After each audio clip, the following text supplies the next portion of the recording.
আমার সব প্রশ্নের উত্তর দিতেই হবে কানাই। আজ আমি সমস্ত প্রশ্নের উত্তর না জেনে না তোমায় যেতে দেবো না নিজে যাব। আসুন কানাই, শোনো।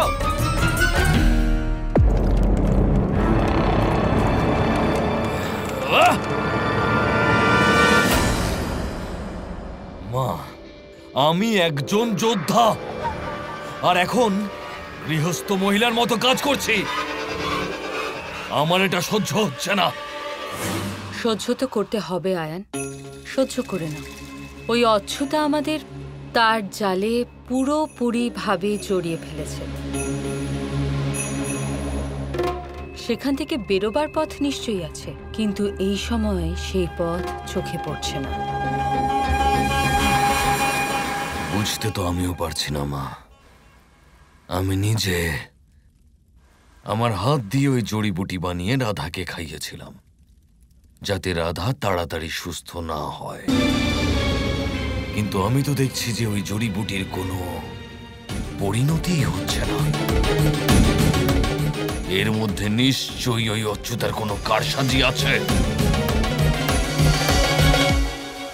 কিছু বুঝতে পারছো আয়ান? কি করতে হবে ওই অচ্যুতা? বুঝতে তো আমিও পারছি না মা, কিন্তু তুমি চিন্তা করো না। মহারাজ কংস ওই অচ্যুতাকে ছাড়বেন না। ওনার মহাস্ত্র বিফলে গেল না, তাই এখন ওকে মহারাজ কংসের ক্রোধ ভোগ করতেই হবে।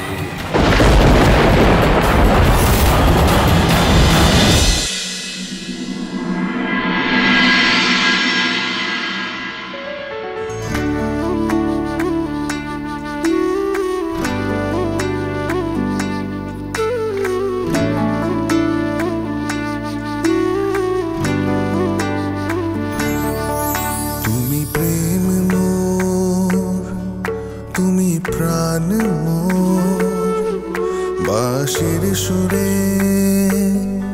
সঙ্গীত মোর, তুমি প্রেম মোর, তুমি প্রাণ মোর, তুমি সাধনা রাধে আমার আরাধনা। রাধা কৃষ্ণ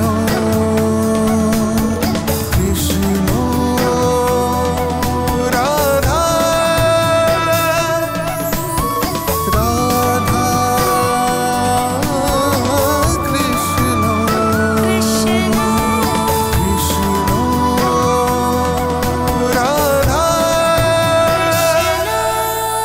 সত্যি আমি তো নিজেকে ভুলেই গেছিলাম।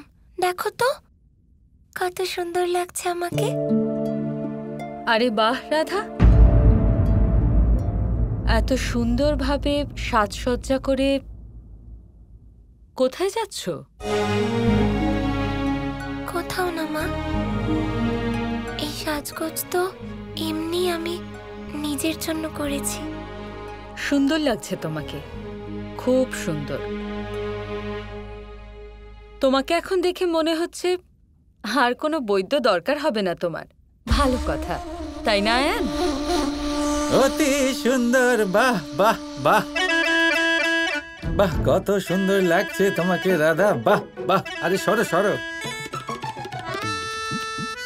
আরে বাহ, কত সুন্দর লাগছে তোমাকে। আর আমার আনা ফুল দিয়েছো তুমি মাথায়, অতি সুন্দর। কারোর কুদৃষ্টি না পড়ে তোমার উপর। কুদৃষ্টি বলতে মনে পড়লো জটিলা দেবী। আপনি কে? বৈদ্য? বলুন বলুন। না না তো তাহলে চুপ করে থাকুন। ওর বৈদ্যের দরকার আছে কি না তার সিদ্ধান্ত আমি নেব। সাহস কি করে হলো আপনার এসব বলার? বলুন। আমি তো আপনার মতো কোনো বৈদ্য নই, কিন্তু দেখুন ওকে, দেখুন দেখুন, ওকে দেখে আমার এরকম মনে হলো। আপনার মনে হলে সত্যি পাল্টে যাবে নাকি? সত্যি তো এই যে ওকে দেখতে সুন্দর লাগছে, কিন্তু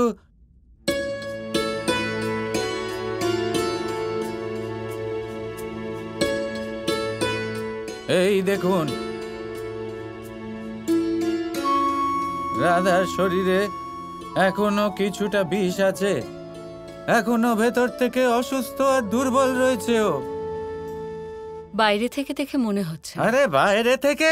আপনাকে একটা উদাহরণ দিই, আপনি নিজের ছেলেকে দেখুন, ও বাইরে থেকে বীরের মতো ঘোরাফেরা করে এই এই এই এই এরকম করে, ভেতর থেকে তো পুরোপুরি দুর্বল, কাপুরুষ কোথাকার।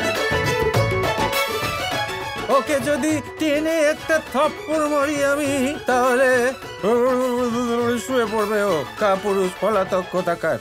এটা কেমন অভদ্র উপহাস! আমি ভেঙে পড়বো, তাও এক বৃদ্ধার হাতে মার খেয়ে? একবার বললে কি তুমি শুনতে পাও না নাকি? ক্ষমা করবেন অচ্যুতা দেবী, কিন্তু আপনার মতি ভ্রম হয়েছে। যা মনে আসছে তাই বলে যাচ্ছেন। এই চুপ করো।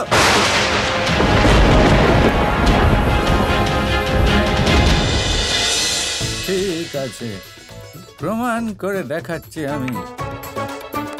জটিলা দেবী, আপনার ছেলেকে কষিয়ে একটা থাপ্পড় মারার পরে আমার কাছে যেন আসবেন না যে আমার ছেলের লেগেছে, ওর চিকিৎসা করে দিন।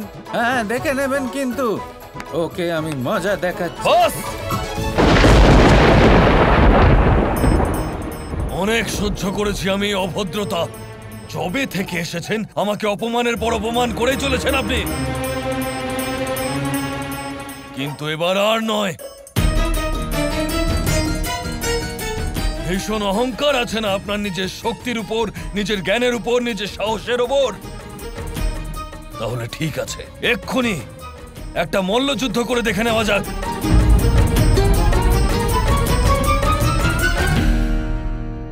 আয়ান, এসব কি বলছো? তুমি একটা বৃদ্ধ মহিলার সাথে কুস্তি লড়বে? কে বৃদ্ধ মহিলা? আমি বৃদ্ধা নাকি? আরে এরকম বেয়াদব মানুষকে তো আমি একাই এইভাবে ধরে ধরে আচার মেরে মেরে মেরে শায়েস্তা করে দিতে পারি। হ্যাঁ, তাই নাকি? তাহলে ঠিক আছে, এবার একটা মল্লযুদ্ধ হয়েই যায়। অনেক মার খাবে তুমি, এখন থেকেই বলে রাখছি। মার খাওয়ার খুব শখ হয়েছে তোমার। এই কুস্তির সমস্ত আয়োজন আমিই করব। তুমি শুধু সেখানে আসবে, মার খাবে, হারবে, চুপচাপ বাড়ি ফিরে যাবে। এবার তো এই কুস্তি করেই ছাড়বো আমি। হ্যাঁ,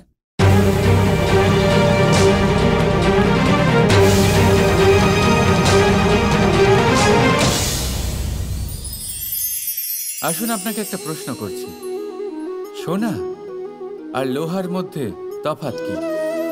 এবার বেশিরভাগ লোকের উত্তর এটাই হবে যে সোনা বহুমূল্য, সোনার মূল্য লোহার থেকে অনেক বেশি। এটা ঠিক, কিন্তু আমাদের এটা ভোলা ঠিক হবে না যে সোনা আমাদের সাজগোজের কাজে লাগে, আমাদের আরো বেশি সুন্দর দেখায়।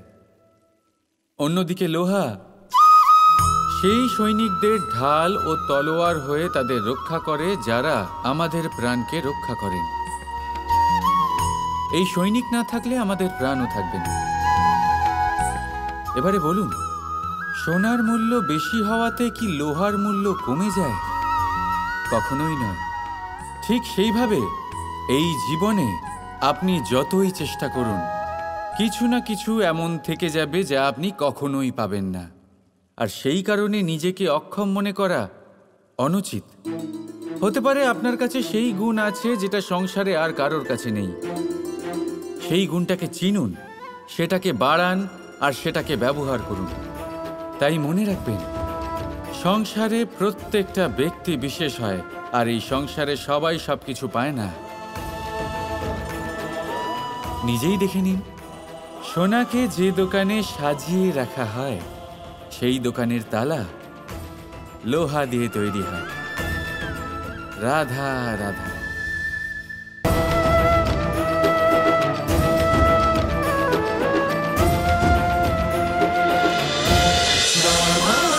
Krishna Krishna Krishna Krishna